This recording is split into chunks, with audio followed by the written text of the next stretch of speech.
Throughout history, they try to traditionally break our kids from loving school by the 3rd grade, with that test. If they can't pass a reading test, then they know how many jail cells, prison cells to build for kids. So you gotta just keep, filling them up with that positivity. But I also believe you need to show them the other side too, because that'll keep them humble and be appreciative. And that's what's wrong with the majority of our kids in school.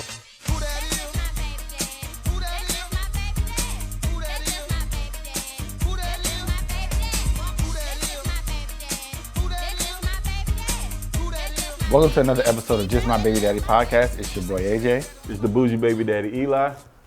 Today we got somebody special with us. This is what, our first or second doctor? First or second doctor? Mr. Doctor of Education, Mr. Old Mr. FSU. Mr. The first person, I ain't gonna say that because I might have to pause myself on that one. Oh my God. We used to call him Mr. We used to call him Mr. Contacts because none of nobody believe him. The hate. Now we got Dr. Donnell Brown with us today, man. Thank you for joining us. Hey, appreciate it, fellas. Glad to be here. Hey, man, look, I remember we talked to you a while back about being on, and you was like, man, come on, man, I got a lot of shit to say. I did. Look, that's exactly the way he responds to you every time you talk to him about something. But for you to take the time to join us, boy, again, we appreciate it. And you played a pivotal role in the direction of this show. Uh-oh. Because, fully transparent, we've had you on as a guest on Zoom. Right. But due to your cheap-ass internet, What did I say last time? Suddenly, don't get suddenly. Don't get suddenly. your cheap-ass internet ruined a great conversation. Hey, So now we come to have an even better one in person. Yeah, that joker called himself using a prepaid Cricket hotspot as his internet. I'm Right. like, yo, where did they do that at? Right, we had a perfect better than that. Our episode was great. We had it all. Well, our episode was Yeah. great. His junk was chopping. Hey, man, it was the COVID-19, release boxes for the school, man. They were free, you feel me? But no, for real, I got good Wi-Fi. When? Just Suddenlink, man. Oh, it was after the fact that you got good No, Wi-Fi. I had to do Suddenlink, man. I'm Oh, putting it yeah. all on Suddenlink. Well, look, I'm glad you could get good gas to drive down here and record with us in person. Yes. Hey, most definitely. So we're going to start you off. You know how we're going to start you off. What does it mean to be a father? Basically, it means being a father. I'll just say it's like the circle of life, the opportunity to redo things. Hold on, you don't watch Lion King. Nah, I can't stand that movie. But it's basically being a father is the opportunity to do a do-over. And when I say that, because you look at things prior to becoming a father where you messed up at. Because as soon as you have a child, it makes you say, okay, I don't want them to do this. I don't want them to experience that. Sort of like what Hov said, I did that, so hopefully you won't have to go through that.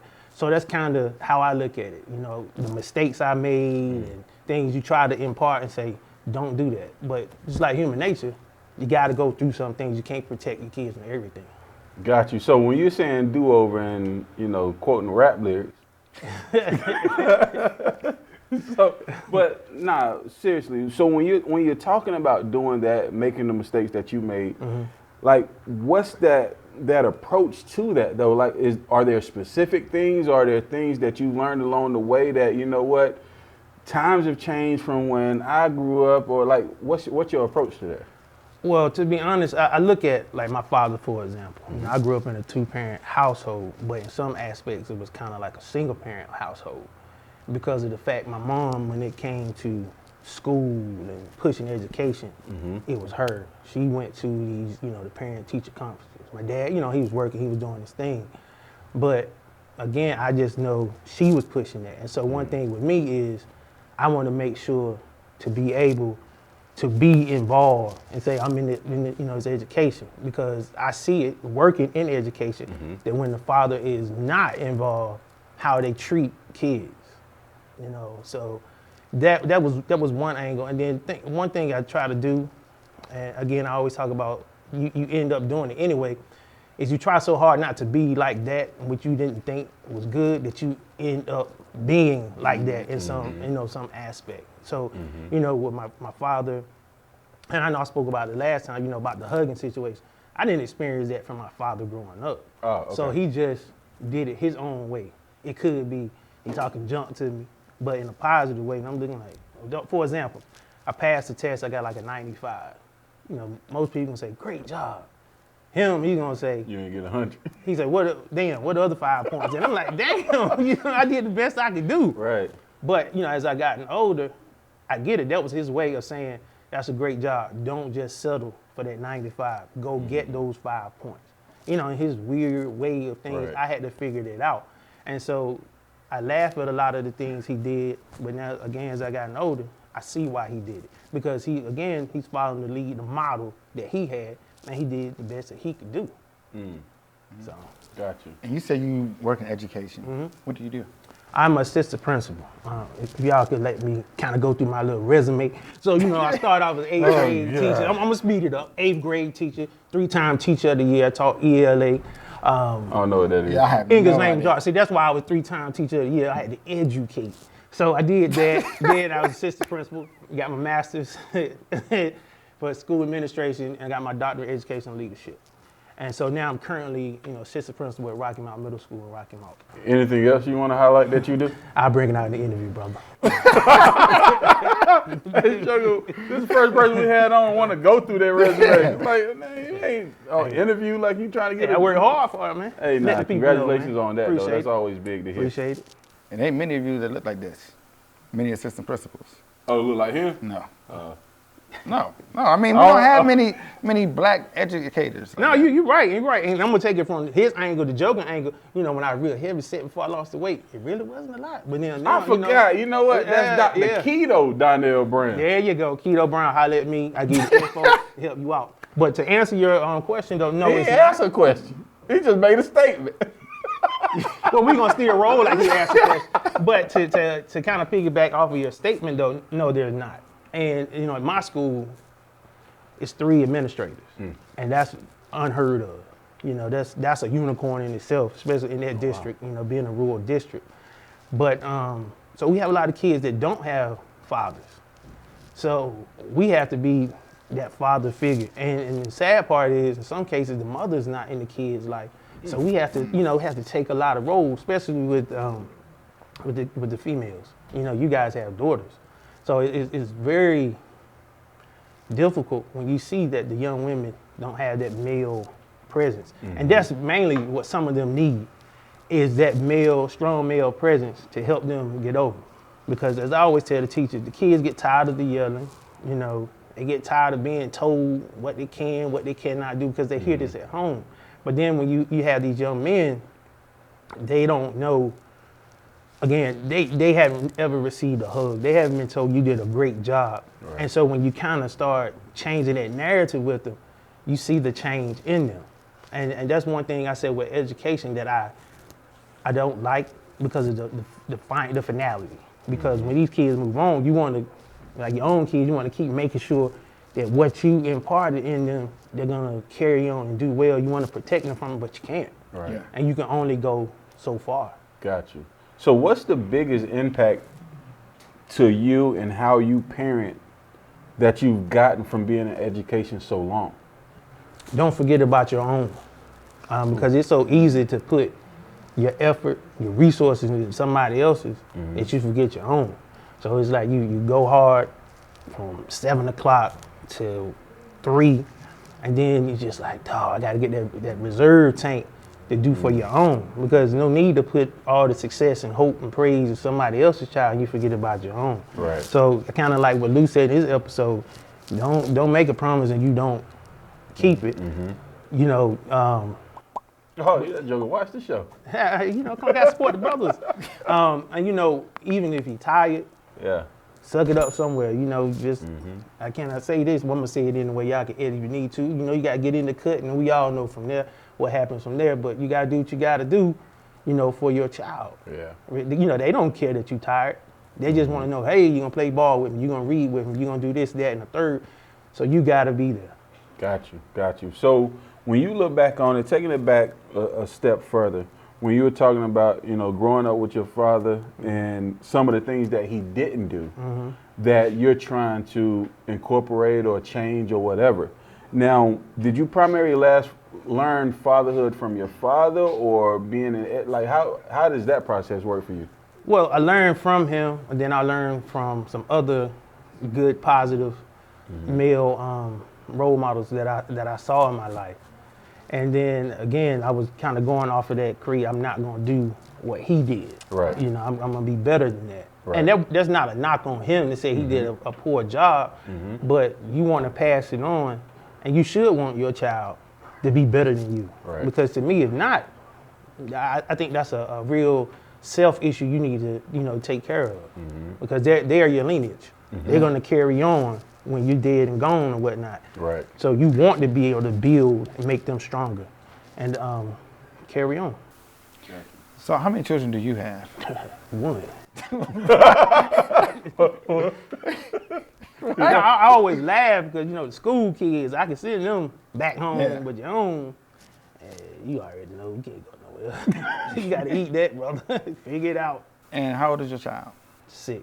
6. It'll be 7 next month. It'll be 7 next month. So you have a young child, right? You started a little later on in life before you had children, right? I did. You did. So was that a purposeful move, or was that, It was. I was following what the box said, put it on right. So I was good, Hold on. I was like, what box you talking about? You sure you know about the box? Hey, I was good with the box. Then, good with the box. And then, hey, life happened.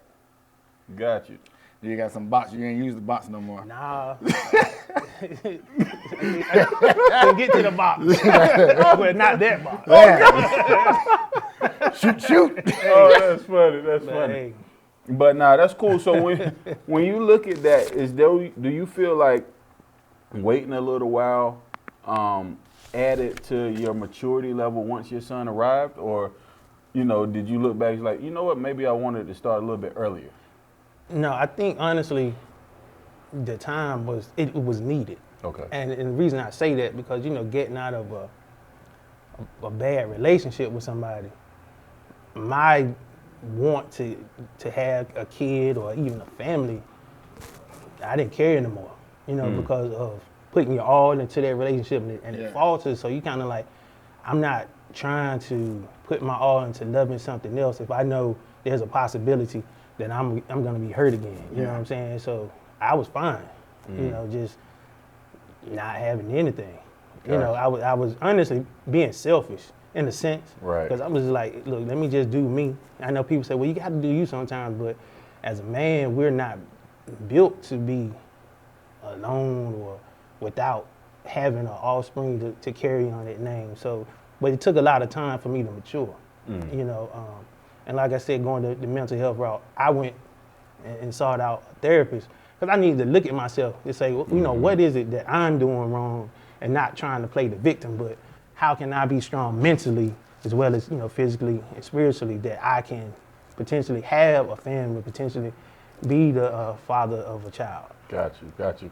So it sounds like you take education and parent and being a father very seriously.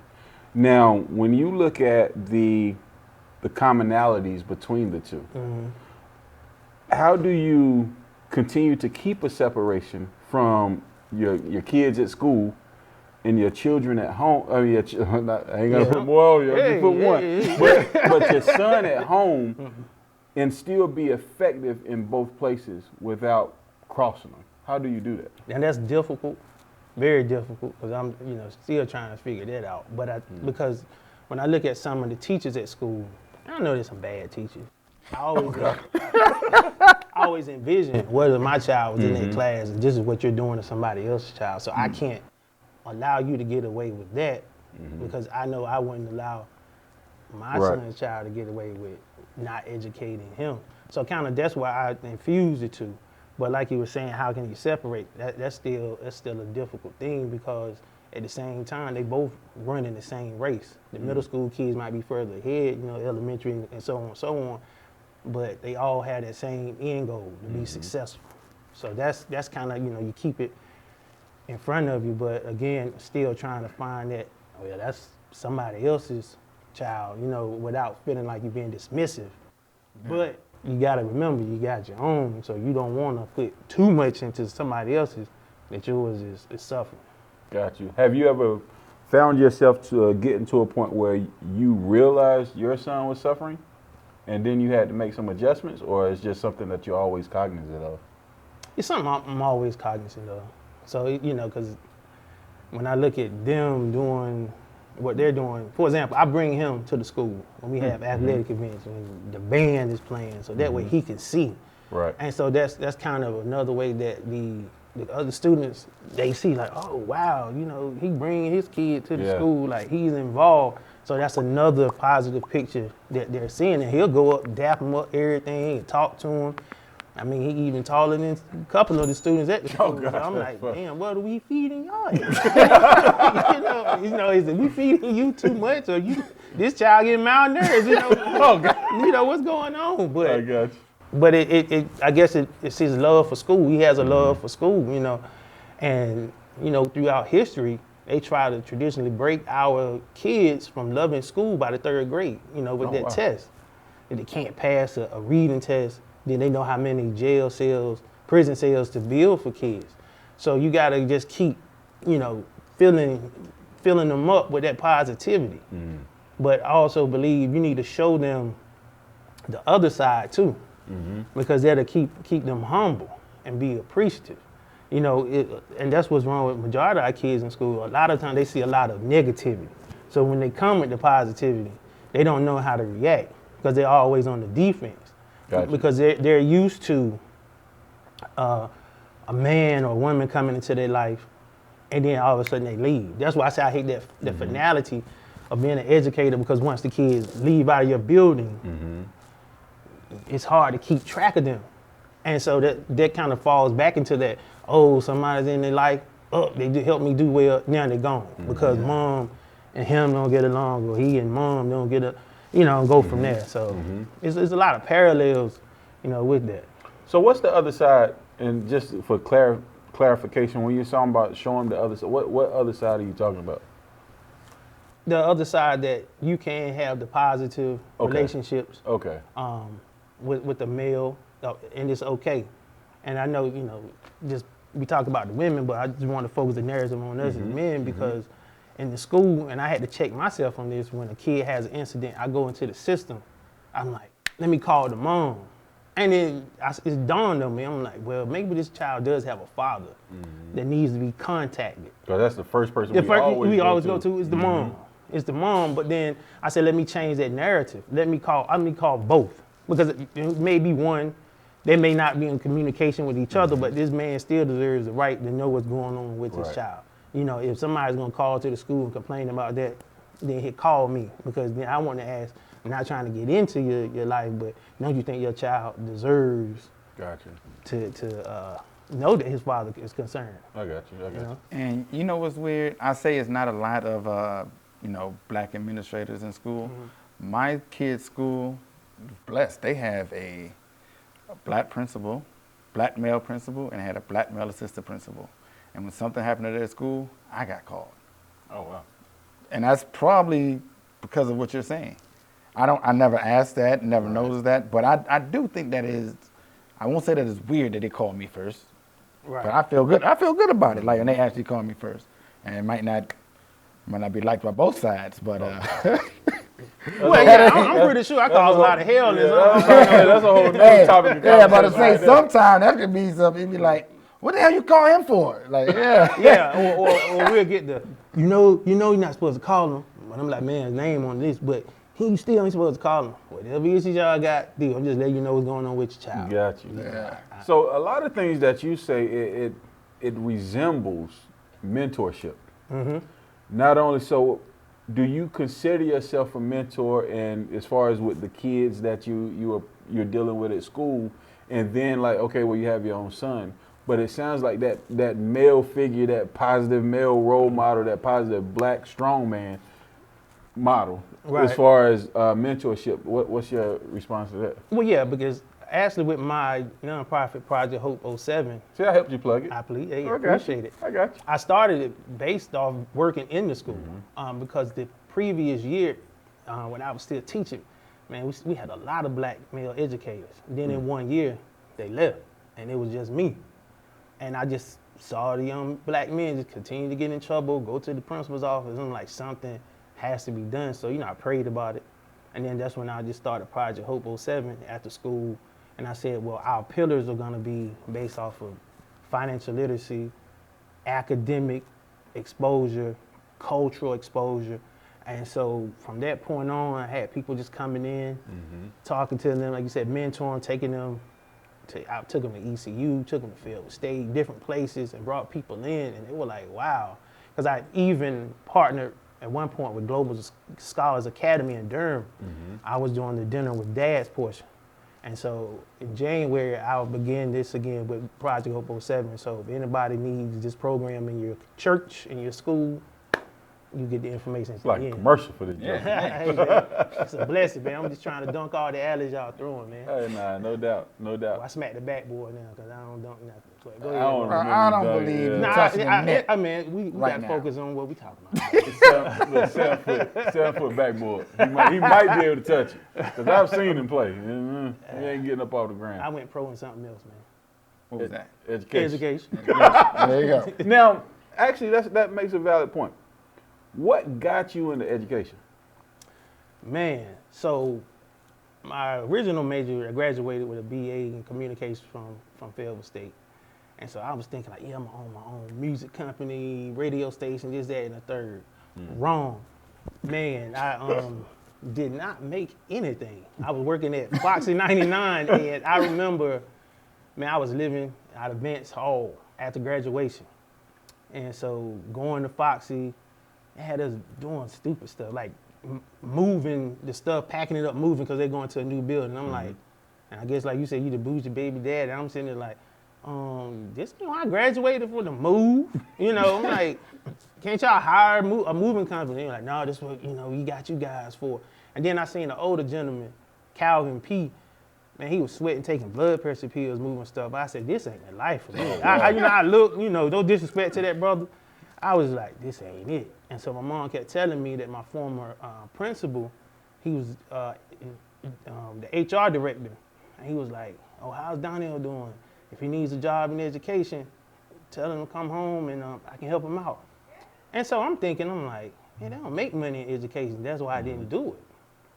So then, things started unraveling with the job. And I remember Mr. Davis, he was the dorm director of Vance Hall. And he was like, D. Brown, man, I love you, man. You're a great person. But you can't stay here in the dorm anymore. And I knew eventually it was time for me to leave. Yeah, nigga, you an adult. I was a squatter, man. I was going to do what I got to do. I ain't never heard nobody squatting in the dorm dorm room after graduation. Yeah, hey, man. So Like, you got skill. Yeah, but hey, I'm an opportunist. You be the nigga that everybody talk about, the ones that be on campus after they graduate. The one that made the movies about. At least you graduated, though. Yeah, I ain't gonna be Ice Cube, man, how I learned. But anyway, so I was like, okay. So I went for an interview, and the principal was like, well, can you teach math? I said, sir, to be honest with you, the kids will be struggling, and I'll be struggling to teach the kids. So I cannot teach math. He said, all right. So I went back, man, again, sweating. We still moving to the new location. And then he called me back. He said, I'm going to give you one more chance. I just lost an English teacher. Can you do this? I said, I can read and I can write. I said, yes, sir. So I take it. Because I knew my time was going down, standing in the dorm. So you better jump on something. I had to, man. So, moved back home. And the rest is history. Oh, wow. So, how many degrees later? 2, 3? Yeah. Yeah. A lot. School. Doctor. Yeah. So do you feel like that one decision changed your complete trajectory? Shut up. Trajectory as far as like your maturity and then on the way up into fatherhood? Yeah, because it helped me appreciate things. Okay. From buying, like I said, living in a dorm, but just buying groceries, I would say, Lord, thank you. Just putting gas in my car, Lord, thank you. People like, man, I said, you don't understand, my backstory. Mm-hmm. I'm appreciative of everything that I received because I know what I didn't have. Right. And, people look at the outside and like, oh, he got it going on. But behind what closed, people that is. don't hate, bro. It's out there, man. But but in reality, close that door, man. Like I don't know how I'm gonna make it, And then the Lord just blessed things. He made it happen. Gotcha. How do you instill that appreciation to your children? Say child, man. Stop I'm saying sorry, man. brother. I'm sorry, bro. Listen, man, we got kids. I'm not going on Mars, and somebody saying, "Hey, no, it's not." Oh, you just not going on Mars? No, I can't go on somewhere when I know it's not. Okay, I'm brother. just checking. There you go. Work for them people. but you have a team Z real quick. We But ain't finished yet. But no, just definitely instilling, like I was saying, seeing the positive and the I ain't gonna say negative, but the unfortunate, because he has helped fill gift bag boxes during the Project Hope Adopt a Family, so he can see, like, oh wow, it's kids. Yeah, I said, it's kids your age that don't have. Yeah. So when you like, nah, I don't want to eat, is that and third, I'm like, well, it's somebody else at your school will eat your plate and theirs too, and somebody else's. Like I always tell them, you don't want to eat your food. And it was up to me, I wouldn't give you no food, because then you realize how hungry you are. You turn into a damn zombie because you gonna eat your food, the plate, and everything else, and I bet you eat. That's harsh. That's called life. No, it is. Yeah, I'm the same way. Hey, but he gets it. Yeah. He gets, and then that's just like you said, you got to keep teaching it, preaching it, and modeling that so they can continue to do. Gotcha. So do you focus on, like, not focus on, but your approach to instilling the trials and tribulations and having an appreciation for where he is now? Do you ever see that that he's not grabbing everything that you're laying down, and do you have to adjust your teaching methods to him like you would do in the classroom? I do, because sometimes, I'm like, is this mine for real? The way he acted, man, like, the question like, did I do this? But then I'm pretty sure growing up, my mom and dad probably like, damn. I'm pretty sure. Or something. Like, shut up, brother. but not too much, because the personality. He the personality of his own, and like I said, sometimes I have to sit back and laugh. I'm like, damn, this shit was funny. But I ain't gonna tell him this shit was funny. It was funny as hell. And, but I was like, that's slick how he figured it out. Right. Because me, I've been still like, walk away and come back later, but pick up on it just like that. Gotcha. I have no idea what he's talking about. Yeah. Well, look, that joker got the Pick up on what? Real quick. boxes. Boxes on like anything that's difficult, certain things that are difficult. Problem solving. Yes, brother. Thank you. That's the. That's you the ELA. Where these I'm on the clock right now. where these education degrees come from? Accredited institutions, bro. Creative institution. I said accredited. I tell you that. Hey, look, we might need to check this joker credentials. Don't do that, man. So you've always had a knack for taking in these other kids and making them feel like they're your own when you're teaching them, right? Yeah, I was about to say. You're teaching. Yeah. Right? The lady with the shoe. But yeah. Hey, you went from rap to fairy tale nursery rhymes. Nah, but look, so when was the first time you really felt like, man, I'm a dad when it comes to your son? When I guess when you see the child, you're just like, damn, like it ain't about me no more. So that old me died, and you gotta focus, you gotta shift, and do what's for them. So was that because the way you said it, it was like it was an instant thing? Was it? It was because it was like I know what I got to do. It's just the thing. Like my mom always said, you make it, you gotta raise it. They ain't believe in abortion and stuff like that. Nah, you laid down and had your fun. Now it's ball game in real life. Gotcha. Well, they ain't the ones dead, so it ain't about what they believe in. Oh God. We want to leave that Hey, one brother, alone. this my episode. We can get you an episode. I don't need no episode ain't about me. Hey, they were gonna sit this joker down on the couch. AJ's thoughts. Go ahead. Come on. Stop before Eli starts talking. This is therapy every Tuesday and Thursday. Yeah, so you don't shift it. You like you shift the conversation. Look, the table movement. He shifted the conversation. He's getting a little tense over there. I'm He's not like, tense at all. Okay, look. Yeah, I put it back on me, brother. I put it back It ain't on my me. fault. It's just Okay. Yeah. all right, shit. back on me. That joke funny. Yeah, you all right? Yeah, you all right? Both of y'all ain't gonna get on me. We want to turn this back on Hey, D-Man. This come is on. our All right, conversation. hey. What you got for us?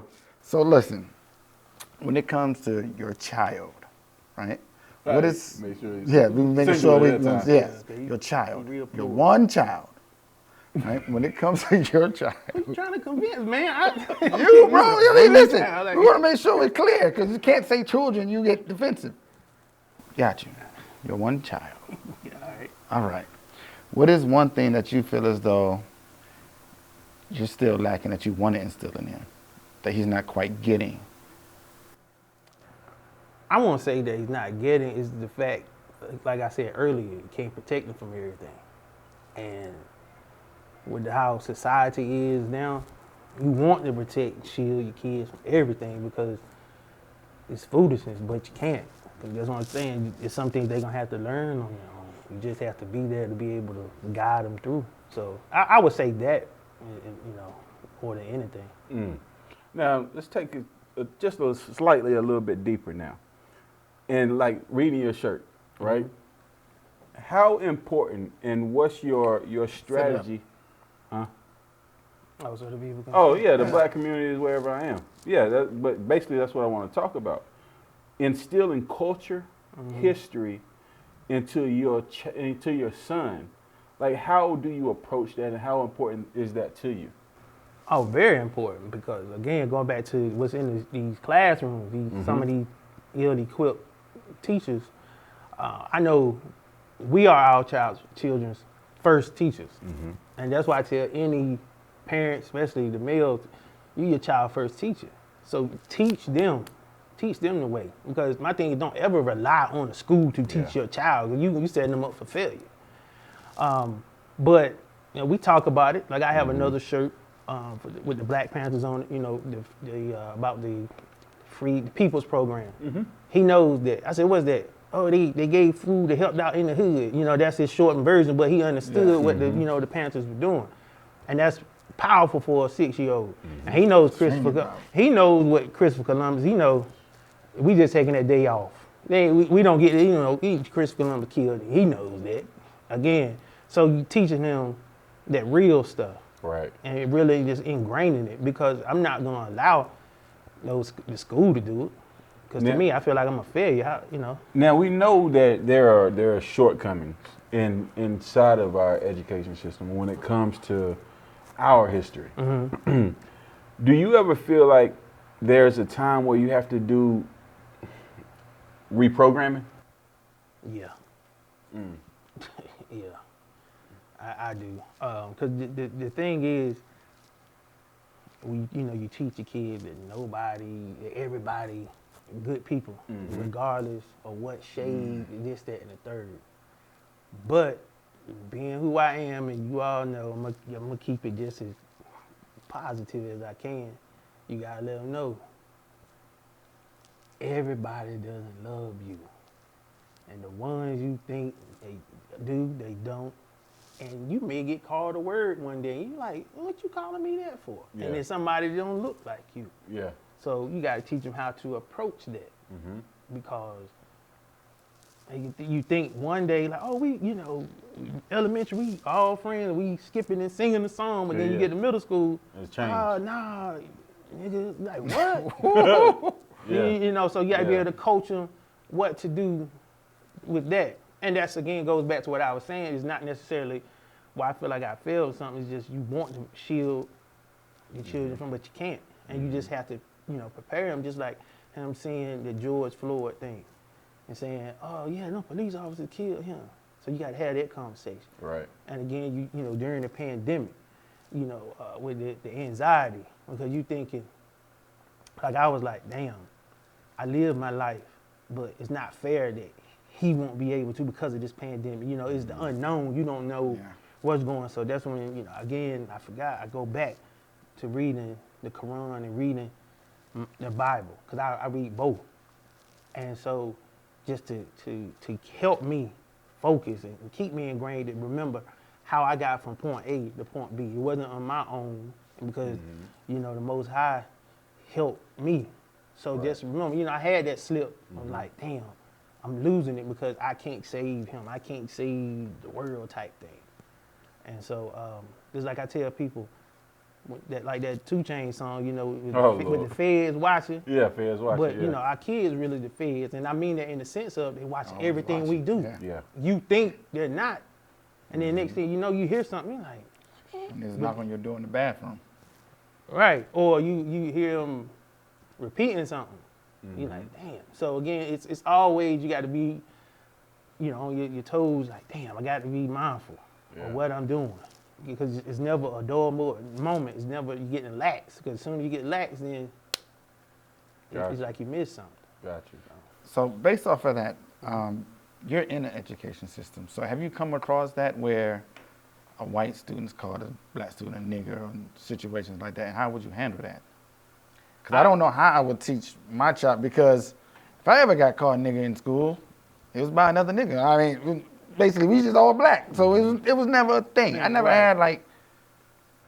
I haven't per se, but I know other instances of you know, people that I know, and I, in another school system, goddaughter, I said, well, look, this is how you handle it. And it's in the school, and I talked to the principal, I said, now, because I looked at their policy and everything, and even the child was home and said the N word, but you guys gonna get the end result because these kids, I'm like, oh, so you want to be home, that same energy then, you right here in my face. So with that situation, and it was resolved, but still, you know, they still want to tiptoe around what was going on. So that's still difficult, because at the end of the day, the thing that you don't want them to do, and they'll probably do it any damn way, is peg you saying, oh, you just doing reverse racism because they're white. Or like you just said, you guys call each other that. I said, no, I don't. No, you know, I don't use the N-word, nigga, since we want people, but I don't. But, but I don't. But I don't subscribe to that. But if somebody uses it, you know, I may say, hey, can y'all, you know, chill with that. But I'm not gonna try to direct somebody and tell them this, that, and the third. Because I heard the kids say at school, I said, hey, chill, watch them out. And oh, my fault. You know, my fault. Because I mean, they say it just as harder than some adults. Oh wow. I'm like, okay, well, damn. But, so how far do you go into history, into culture, to the students? Now I know you do it at home with your son, but how far do you take that? Because these kids have their own homes. Some, you know, like you said, are not as the ideal situations as we mentioned before. Right. But from a mentor perspective, how deep into it do you go? Even with Project Hope 07. I just go deep, man. You know, it is what it is, because, like I said, we are our kids, our children's first educators. And you, like I said, you can't rely on the school to teach your kids anything. So I teach them. I remember when I taught my kids about Emmett Till. The first time they ever heard of Emmett Till was from that Kanye West line. He said he was sitting on the plane looking like Emmett Till. So that was my introduction to the kids. And then, you know, we did the backstory. We read a memoir about him. Then I showed them this Eyes on the Prize video, what his face looked like. Man, the classroom was quiet. Kids were crying. I mean, these hard kids, man, they were crying. And it was just like, they never seen that before. And then when I showed them that the people got off, man, they were hot as hell. They were like, they got off. I said, yeah. But I said, the crazy thing is, and this was 2002 when I showed them, shit ain't changed. I told them, I said, I said to now, I said, it hasn't changed that much. And they were like, oh yeah. And even now, they're teaching To Kill a Mockingbird in school. But I'm trying to help the English teacher to understand you can dive a little bit deeper into this. You know, you don't have just to read it. I said, these kids don't understand that. These kids are younger. So make it relevant. I said, let them see different pictures of falsely accused black men, similar to the character in that story. Because he was also dealing with raising his black child. So I said, you have several conflicts in that story, because that black man with his child, he has to deal with protecting his child from what he's going through. Right. Then also he has to be that source of strength, even though he's going through and he's weak, because he's like, I didn't kill this person. So he has to again be that beacon of light and hope. So that's conversations that you need to tap into that I'm just gonna be honest, a lot of these educators scared to do. And I know they talk about CRT, but as I say, critically race theory. Yeah, okay, I'm about to say, yeah. I'm sorry. I knew what that was. But yeah. You got to get more culture. But like I tell people, why would you want the oppressor teaching your child the history? You teach your own history. You know, you can't be afraid of that. This country built on the back of our ancestors. So, like I said, I just go deep. And then if somebody question me, then I'm like, so where am I wrong? Yeah. You know, I put it back and so where am I wrong? Right. No, that's deep. Yeah. So, do you get a lot of pushback for that though, or do you just you know what, this is what my calling is, this is what my duty is, and just do it anyway? I don't, and I think probably because I have a predominant black school. Okay, that makes a difference. And you're right, and then just keeping it real. If it's a low performance school, you trying to get it out of low performance status, they don't care. They just like, okay, yeah, as long as the kids not killing each other. That's their mindset. Oh, wow. You see what I'm saying? It's like, as long as they're not killing each other, but you really have to educate these kids, man. You have to educate them because they're going into this workforce. They're going into society. And then so you really have to educate them. So my thing is, do what you have to do to teach. And like I said, they don't care. Gotcha. So when you think about what your end goal is with mentoring, with education, what is it that you want to accomplish while being in education and being a mentor? What is the ultimate goal for you? Well, definitely I want to kind of venture into higher ed, also doing some consulting and just going around doing some speaking. I know I have a couple of speaking engagements that I'll be doing in the new year. This boy But, promoing all day. Hey, brother. Look, I ain't seen this much since I was infomercials. Hey, man. But that's kind of one, and then stay with Project Hope 07 and get it really into some more cities. You know, I have it in another state, but, you know, getting some more cities. Gotcha. So to bring it back towards fatherhood, like you said, you had your father, not your father, you had your child a little later on in life, right? Let's say someone is in your same situation where they're just now about to have their first child, or they're starting to get older and they're starting to think about, I want to have a child. It's about time, right? What advice would you give them? Well, if the person they're with doesn't want to have a child, first leave them. Yeah. Because no need to create a bad situation with somebody that don't want kids, because they're gonna resent the kids and resent you. But you know, once let's say you have the person, and then you guys they have the child. My thing is, make the best of it. Be there every second, every minute that you can, because before you know it, they go from coming out to damn teenagers just like that. I mean, you know, you just look. Taking your money, driving your car, you know. Gotcha. I mean, you know. Oh God. So normally we'll ask a legacy question, but I want to do something slightly different. What is the biggest thing you want to leave your son and those that you mentor with upon your demise? To never settle for what someone gives you. Question it. Take it a step further. Ask that why. But most importantly, just live life. Listen and do what you're being called to do. And my thing is challenge the status quo. And that's one thing I love to do is challenge the status quo, because I don't think that because somebody says this is what I should be doing, I'm not going to do it. I'm going to go against the grain. You know, and I just believe in going against the grain. Like I said, I don't like rules. I don't like to be confined to anything, you know. So, but I will follow certain things. You know, I'm not gonna go out and just shoot somebody for the hell of it. But no, because that's stupid. But certain things I feel like, no, I'm gonna challenge, because I don't believe that's right. So intentionally contrarian is what you call yourself. Pretty basically, yeah. Let's dig into that for a second. So, what did you get? No, I can't just. That sounds. I've never heard anybody say that. Where did that come from, and like, what's the goal of that?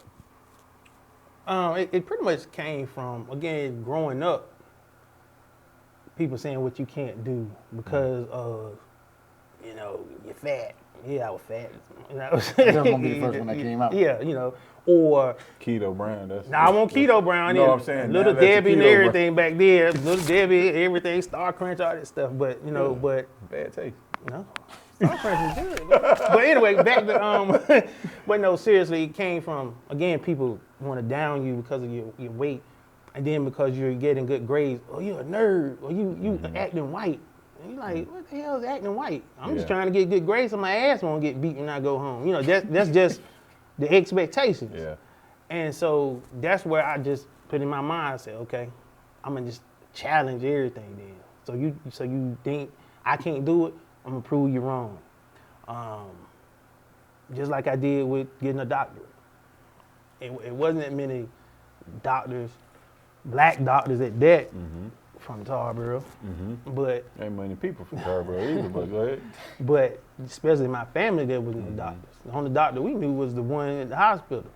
So the fact, here I am, being a first generation doctor of education, says, okay, he didn't listen to the status quo. He challenged it. He defeated it. Gotcha. And so that's what I just keep doing. Whenever somebody say I can't do anything, first thing I'm saying, okay, I got you, because I love a challenge. Okay.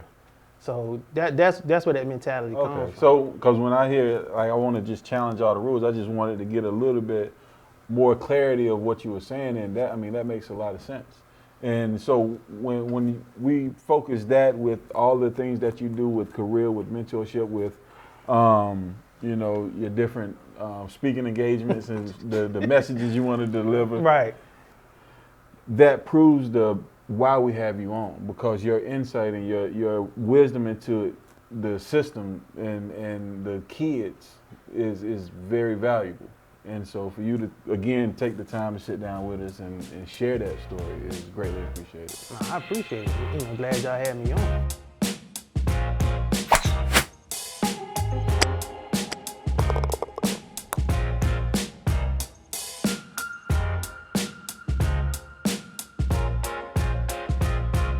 Thanks for watching another episode of the Just My Baby Daddy podcast. For past episodes, go out to our YouTube channel at Just My Baby Daddy podcast. Subscribe, like, share. Thank you.